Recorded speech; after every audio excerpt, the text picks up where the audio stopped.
One day, when I was about 7, I came home from school to find my parents waiting to talk to me.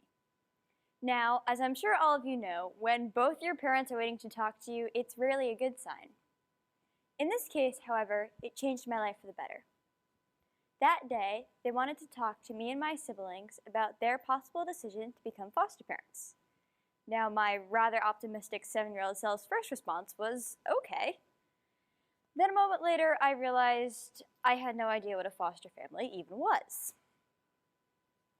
Now, after fostering 10 babies, I know that foster care is a bridge.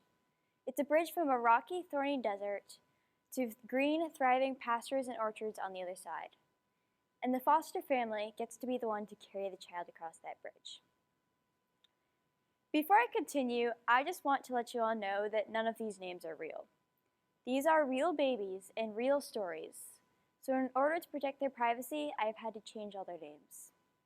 You will also notice that none of these pictures have the baby's full face in view. Unfortunately, in trying to protect their privacy, I can't give you the full power of their cuteness. The most common idea of foster care is one in which children are sucked into a system for years and then eventually are adopted by an adult who takes pity on them. In reality, there is only a certain amount of time a child can be in foster care before a permanent plan is in place. Also, you rarely adopt a child out of pity. You adopt a child because you love them and feel like your life wouldn't be complete without them.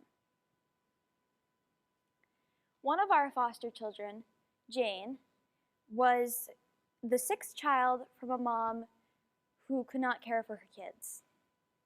She was with us for several months while the state searched for a permanent home for her. Eventually, we found out that a couple who had adopted her 4 oldest siblings was eager and ready to adopt her and her 2-year-old brother. The state was a little hesitant because 6 kids seemed like a lot, but for this couple, Jane and her siblings were their perfect family. This is Jane the morning she got to go with her forever family. She has been adopted by them and is now growing into a beautiful, happy young girl. Another one of our foster children, Fred, who you see here with my sister, was shaken when he was a baby. Because shaken baby syndrome results in medical issues and developmental delays, he needed a lot of medical care. He stayed with us for a few weeks while the state waited for a medically licensed family to become available to foster him. Eventually, that family realized they could not imagine their life without him and adopted him. And he is now part of a large family who can give him the love and support he needs. Sometimes, the bridge brings foster children to be adopted by their family members. Our first foster child, who you see here, was a perfect starting point because while we loved her and grew very fond of her, we were able to be a part of her adoption ceremony by some relatives who I think couldn't love her more.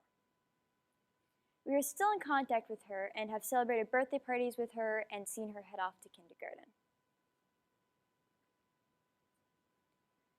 Another one of our foster children, Juliet, came into the hospital at 2 months old with a broken leg and a previous healed break. After ruling out other causes, the state knew she must have been abused. As soon as she came to us, she was the embodiment of sunshine. She seemed to always be smiling and laughing and was just fun to be with. She is now in the care of her biological grandmother, and every picture we see, she is smiling and happy. Ironically, the most common goal of foster care is also the most forgotten one. Many times, foster children are reunited with their parents. Picture this. You're a pregnant woman in your 30s. 15 years ago, you made a mistake and used drugs while pregnant, and so your child was placed in foster care. Now, all these years later, your baby daughter is born really early and needs to stay in the hospital for a month. You come in every day to feed her and care for her. Then, just before she leaves the hospital, The state decides that she needs to go into foster care while they check and make sure you have all the support you need because of that mistake you made 15 years ago. Unfortunately, because the media portrayal of foster care is so negative, normally involving kids locked in closets or running away, many parents are terrified when their kids go into foster care. Your 4-pound, 1-month-old baby seems tiny and helpless. In fact, this is her foot compared to my mom's hand when she came to our house. That is very small, even for a baby. We quickly realized that with this mom, our job was to reassure her that her precious daughter was loved and safe. As a foster family, it is important to remember that while we are only crossing the bridge, however steep it may be, the biological parents have to go down into the ravine, across the treacherous waters of the river, and back up the other side in order to be reunited with their child. This was the story with one of our foster children, who we had for 15 months while his mom went through 3 different programs to prove to the state that she could care for him. Eventually, they were reunited, and we have been able to see him multiple times after he went home. He is growing into a very happy and active young boy.